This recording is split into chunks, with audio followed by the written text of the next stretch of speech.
Y el Señor me hablaba, me dio muchas palabras y me decían: tú vas a enseñar la palabra. Primero, era una mujer tímida. Tenía un problema de dicción que siempre me enredaba, creo que todavía se siente. Pero con todo eso Dios me usa. Dios me ha dado tantas oportunidades porque Dios no ve lo que somos, Él ve lo que puso en nosotros. Él ve el fuego por su presencia, Él ve el deseo y el amor por servir, Él ve su dolor y su tristeza, pero Él no ve su circunstancia, Él la ve terminada, Él la ve revestida de gloria, Él la ve libre de la depresión, Él la ve gozosa danzándose en su presencia, Él la ve adorando. Cuando Él se acercó a esa mujer que le perdonó todos los pecados, que la iban a apedrear, esa mujer que fue perdonada, que entendió ese día, al igual que yo, el perdón, el semejante amor de un Dios que te perdona y te recibe como estás. Y esa mujer que fue perdonada, que iba a ser apedreada, y Él le perdonó. Esa mujer le trajo la mejor ofrenda. Esa mujer se convirtió en una adoradora. Pero sucedió así, ¿no? Dios nos hizo con la adoración adentro. Dios nos creó con la intercesión adentro. Lo que pasa es que los problemas de la vida, los desengaños, las frustraciones, los problemas, las malas decisiones, las desobediencias. ¿Cuántos padres dicen así? Yo te lo dije. Mi mamá me lo tenía que decir cada rato. Te lo dije. Eso edifica en nosotros una imagen completamente diferente a lo que Dios planificó. Pero Dios hoy va a restaurar la imagen de Él en usted y va a restaurarle en sus ojos lo que el enemigo había distorsionado, porque las pruebas vienen para distorsionar en nosotros la imagen de Dios. Dios es un Dios bueno y fiel, ¿verdad que sí?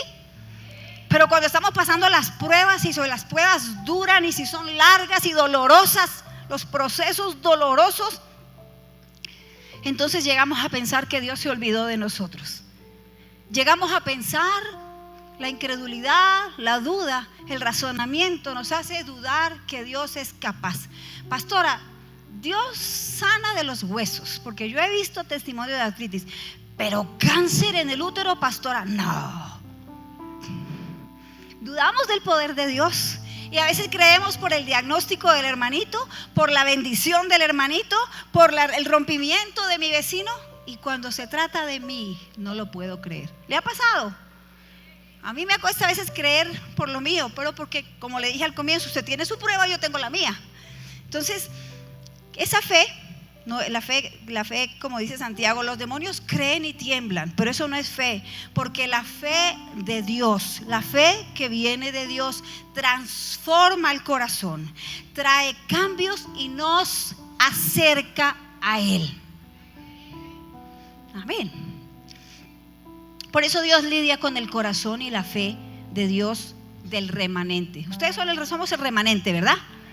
Somos el que se va a levantar en el último tiempo en fe, a creer, a declarar, a recoger la cosecha, porque para todo lo que Dios está haciendo en la tierra con las mujeres es con el propósito de prepararnos para su venida, como les dije, y para que nosotras seamos las que recogemos la última cosecha. ¿Y sabe quién está dentro de esa cosecha? Su familia y la mía. Mi familia no se ha convertido todos, ahí han llegado, algunos han llegado voluntariamente, otros han llegado por trituración, otros han llegado por revelación, pero están llegando. Pero Dios nos está levantando y restaurando para nosotros poder recoger la cosecha. Entonces, los propósitos de las pruebas. Primera de Pedro 1, del 6 al 7 dice: en lo cual os alegráis, aunque ahora por un poco de tiempo. Pastora, hace 3 años estoy orando por mi esposo, por mi hijo, por mi negocio. Aunque ahora por un poco tiempo, si es necesario, tengáis que ser afligidos en diversas pruebas. O sea, que las pruebas son necesarias. Dice, para que sometida a prueba vuestra fe, mucha más preciosa que el oro, el cual, aunque perecedero, se prueba con fuego. Se prueba con fuego, sea hallada en alabanza y gloria y honra cuando sea manifestado Jesucristo. En esta parábola la Biblia nos habla de las pruebas de fe. Dice que nos compara como el oro. El oro, para ser brillante, para ser resplandeciente, necesita pasar una prueba. No sé si alguien ha visto una piedra, un pedazo del metal del oro crudo. Es áspero, es oscuro, no es atractivo, pero necesita pasar un proceso. Nosotras, las mujeres brillantes, para brillar necesitamos pasar un proceso. Para eso son nuestras pruebas. Cuando entendemos y se nos revela en nuestro corazón que las pruebas trabajan a nuestro favor, porque con las pruebas Dios se ocupa de nosotros. Dice la palabra de Dios allí que es necesario que nuestra fe sea probada como el oro es probado y es purificado con el fuego. ¿Para qué son las pruebas? Las pruebas en nuestro corazón primero remueven las impurezas. Cuando entendemos esto, hacemos lo siguiente. Sabemos que estamos pasando una prueba, pero tenemos dos opciones: la pasamos con Dios o los alejamos de Dios. Si a usted en este momento de su vida la prueba que está pasando le apartó de Dios, le removió de su asignación, le apagó su adoración, le ha producido estrés, dolor, gastritis, enfermedad en el cuerpo, su prueba nunca la va a pasar, no va a terminar y va a durar ¿hasta cuándo? Hasta cuando pueda ser procesada por el fuego. Así que dígale: Señor, gracias por el fuego de la prueba. Dígalo conmigo. Pastora, usted no sabe la candela que estoy pasando. No lo sé, pero Él lo sabe. Y sabe que su fe va a ser de la medida de la prueba que usted pase. Entonces, ¿para qué son las pruebas? Para remover impurezas, para remover los límites. Porque cuando usted pasa una prueba y después mira para atrás, dice: wow, yo pensé que yo de esta no salía. ¿Alguien ha pasado por eso? Yo pensé que de esta no salía. Entonces, las pruebas son para remover los límites, para refinar el corazón. Duelen, pero limpian las impurezas. Porque usted sabe que cuando estamos pasando pruebas matrimoniales, estamos pasando pruebas en el servicio, Dios lo primero que hace es traer la lamparita, su palabra, a mi corazón y me muestra dónde está el problema. Porque cuando uno tiene problemas, conflictos con las personas, en el ministerio, con su cónyuge, uno dice: Señor, la esposa que me diste, el esposo que me diste, el mentor que me diste, el pastor que me diste. ¿Y sabe qué?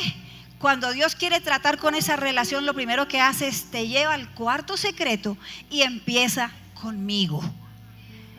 Mire que yo pasé una prueba, creo que es una de las más grandes que yo he pasado hace unos años, y ya conocí al Señor. Yo pasé un divorcio y fue una prueba tan dolorosa, tan destructiva, fue tan devastadora que yo pensé que se acababa. Mi cuerpo se destruyó, mis finanzas se destruyeron, mi alma, mis emociones. Usted sabe que el abuso, cualquier forma de abuso, emocional, físico, verbal, si yo lo pudiera explicar físicamente, es como si usted tiene aquí en su ser adentro algo destruido. Es como si cogieron un machete llaman acá, un machete, usted ha pelado un coco. Es que esa es la expresión más cercana que yo puedo. Cuando usted coge un coco y le da con el machete por todo lado para pelarlo. Las palabras de abuso, las palabras de violencia, las palabras de menosprecio, los diagnósticos del médico, las mentiras del enemigo, los problemas que pasamos son como ese machete cortando aquí.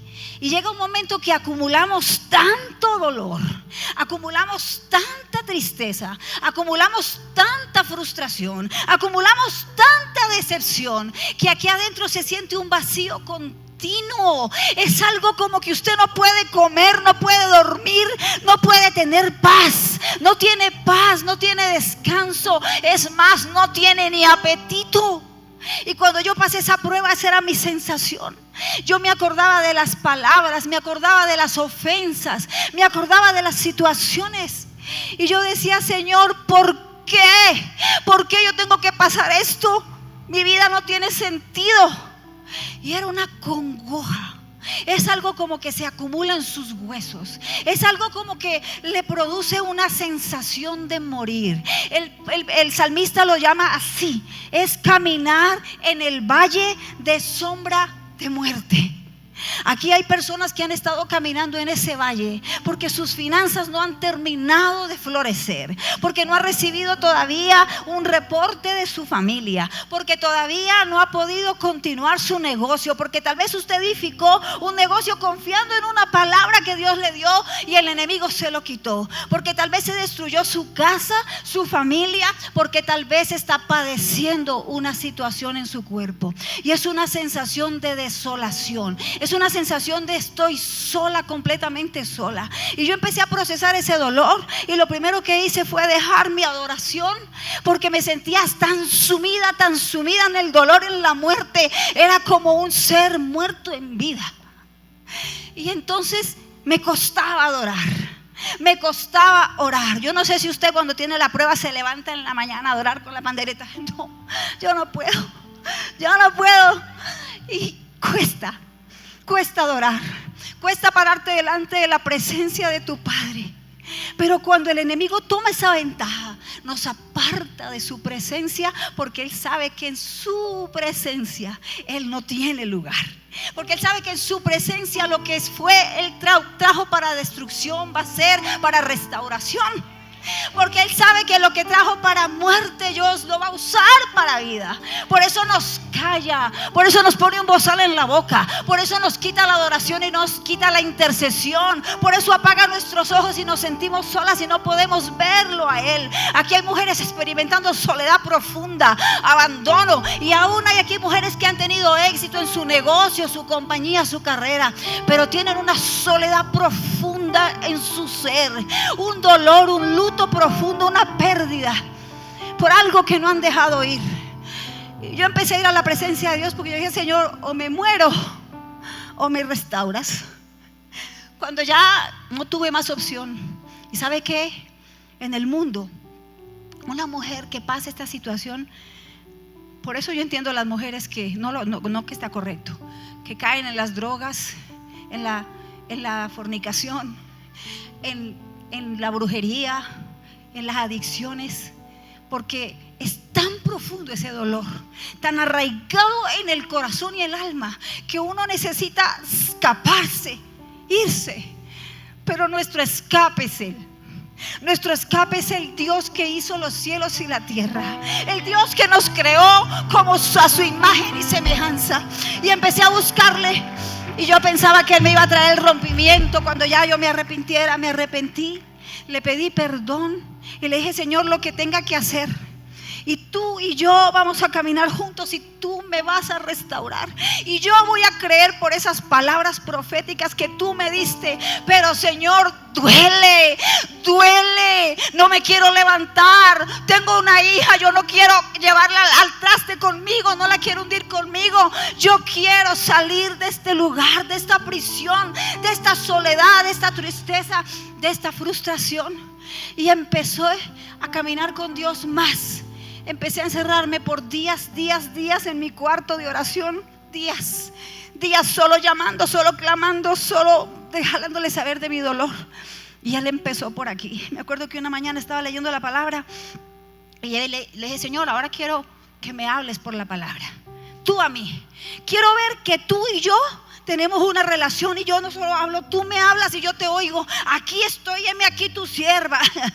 Y el Señor empezó a hablarme de la palabra en Mateo, y yo leí todo el capítulo y decía, no, pero aquí no hay nada para mí.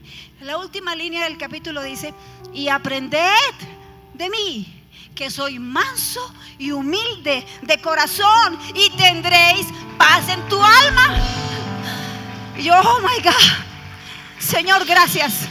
Me dijo orgullosa, me dijo independiente, me dijo arrogante, me dijo soberbia, con tal amor que lo recibí. Y dije, sí, Señor. La culpa no es solo de la otra persona.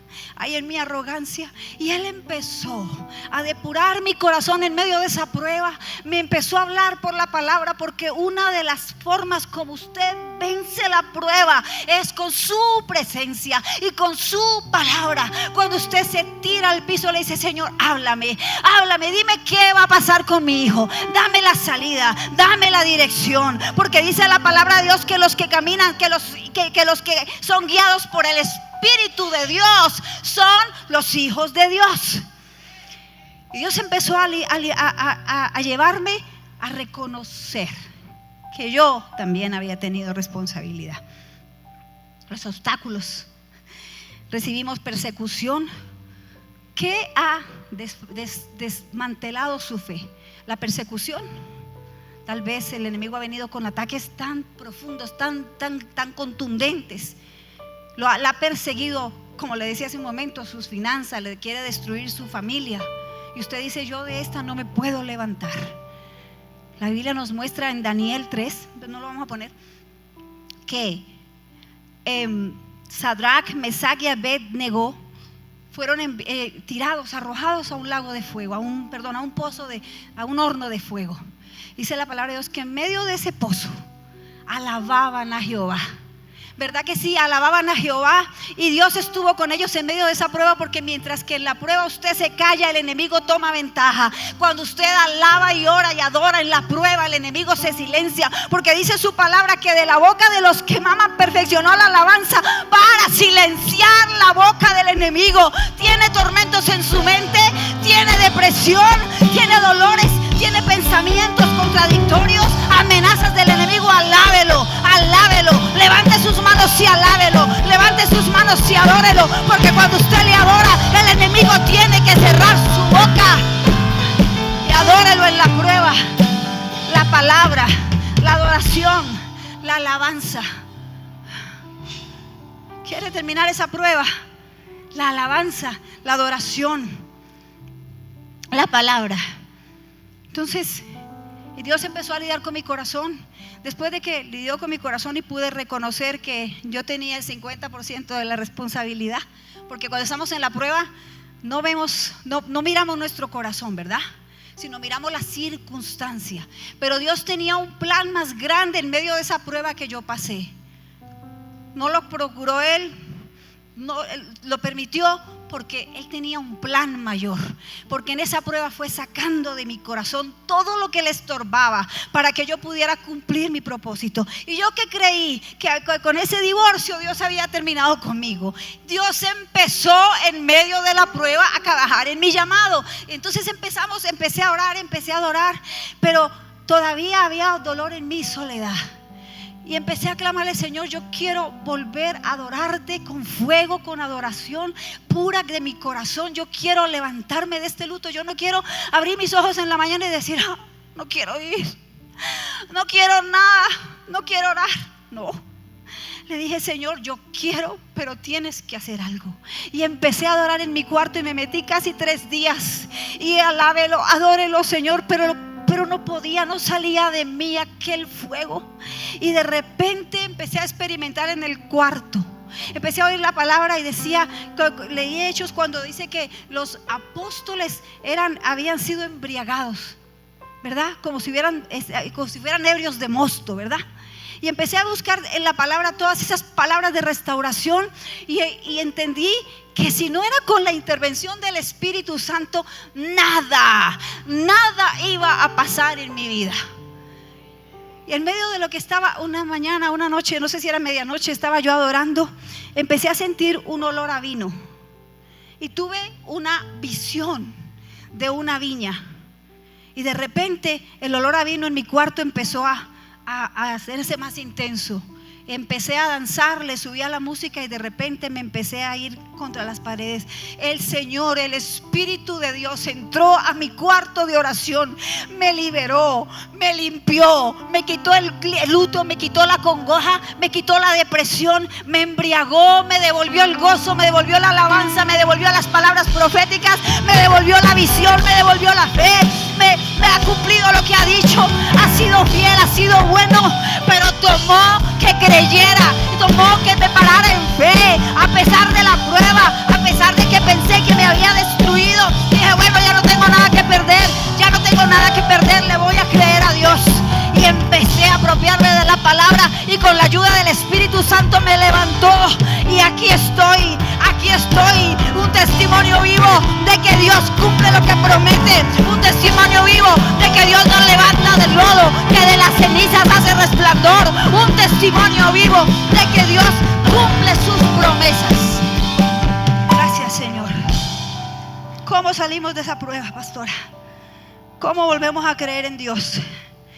¿Cómo me levanto de esta? ¿Sabe una cosa? La Biblia dice que estemos firmes. ¿Hay alguien aquí que está a punto de tirar la toalla? ¿Hay alguien aquí que dice, yo creía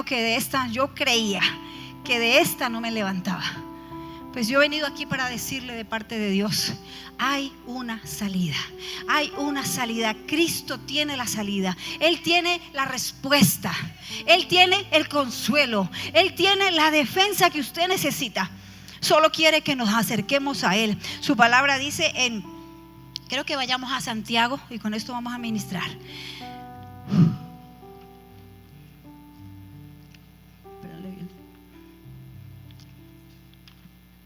Santiago 4, del 7 al 8. Dice, esto es lo que tenemos que hacer. Dice, someteos pues a Dios. Someteos pues a Dios. ¿Cómo salgo de esta prueba, pastora? ¿Cómo puedo recibir mi milagro? ¿Cómo puedo conseguir que Dios me vuelva a levantar? Que sea Él, que sea Dios, que usted pueda decir, yo estuve en un lugar donde solamente la única opción que tenía era mi Dios. No había otra opción. Tal vez era irme al mundo, tal vez era llenarme de pastillas, pero esa no era mi salida.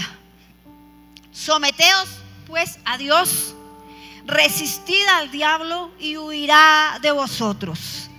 Someteos pues a Dios, resistid al diablo y huirá de vosotros. Dice que nos sometamos ¿a quién? No a la circunstancia, no a las emociones. Porque un día queremos orar y otro día no queremos orar. Un día queremos venir a la iglesia, otro día no queremos venir a la iglesia. Un día queremos venir a servir, otro día no queremos ver al líder del departamento donde usted sirve. Nuestras emociones a veces nos gobiernan, pero dice que nosotros no nos sometemos a nuestras emociones. Nuestras emociones se someten a la voluntad de Dios y al Espíritu de Dios. ¿Cómo las sometemos? En oración, en ayuno, en adoración. ¿Se da cuenta que todo lo que ha sucedido en esta conferencia nos lleva al mismo punto? A la palabra, a buscar a Dios, a acercarnos a Dios. Y dice, someteos a Dios, no a las emociones. Aunque el diablo le diga que no, usted levántese como una atrevida. Le puso una pared, le dijo, ese negocio no se abre, esas finanzas no vienen. Le dijo el enemigo que iba a perder su casa, que le iba a remover su casa, su propiedad, lo que usted heredó, lo que usted trabajó. Pero el Señor le dice en esta mañana, levántate, levántate como una mujer brillante, levántate en fe creyendo que Dios lo va a completar, que si Dios te lo dio, el enemigo no te lo va a quitar, que si Dios te lo prometió, el enemigo no lo va a remover. Pero tiene que someterse a Dios, sométase a su palabra, a su presencia, a su autoridad, a su voluntad. Resista al diablo. Cuando usted habla de resistir, quiere decir que usted tiene una pelea cuerpo a cuerpo con alguien, ¿verdad? Pastora, venga un momentico, Pastora Albita. Resistir quiere decir que ella me trata de empujar hacia la derecha y yo me resisto, y yo me resisto, y yo me resisto. Resistir al diablo. Gracias, tiene fuerza. Gracias, pastora. Dice resistir, es decir, no es salga corriendo de la prueba, es enciérrese en su cuarto de oración, y cuando vengan los pensamientos de derrota, la palabra dice que yo no soy víctima, dice que soy victorioso en Cristo Jesús. Dice la palabra que le dice el enemigo, esa enfermedad es para muerte y aparte no tiene ni seguro. Y usted le dice, por las llagas, Isaías 53 dice que por las llagas de mi Jesús soy sana, completamente sana, yo y mis generaciones. Que las maldiciones de enfermedad, de arteriosclerosis, de diabetes se rompen en mi casa, se rompen en mi vida, y mis hijos no las heredan. Y yo declaro en el nombre de Jesús que toda enfermedad, maldición generacional de enfermedad que usted está viviendo, se rompe en esta conferencia, se termina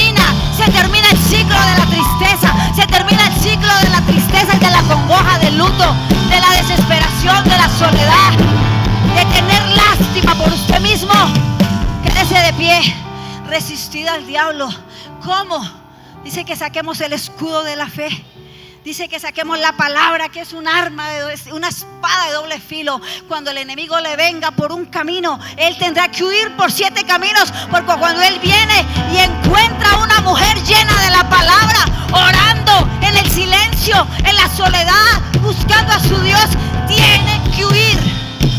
Tiene que huir. Diga conmigo, tiene que huir. Pero dígaselo como si lo está sacando a correr. Tienes que huir. Así, una fe determinada, inquebrantable. Resistid al diablo. Y dice después, acercaos a Dios. O sea, no lo pelees solo. No, pastora, pero es que yo estoy reprendiendo a ese diablo y lo ato y le echo fuera. Gloria a Dios, sígalo haciendo, porque si yo tenemos la autoridad. Oiga, pero acérquese a Dios. Porque como le decía al comienzo, lo primero que hace es silenciar nuestra boca, para que no oremos, porque Él sabe que nosotras somos un arma contundente cuando oramos. De rodillas, una mujer de rodillas puede vencer ejércitos. Lo dice la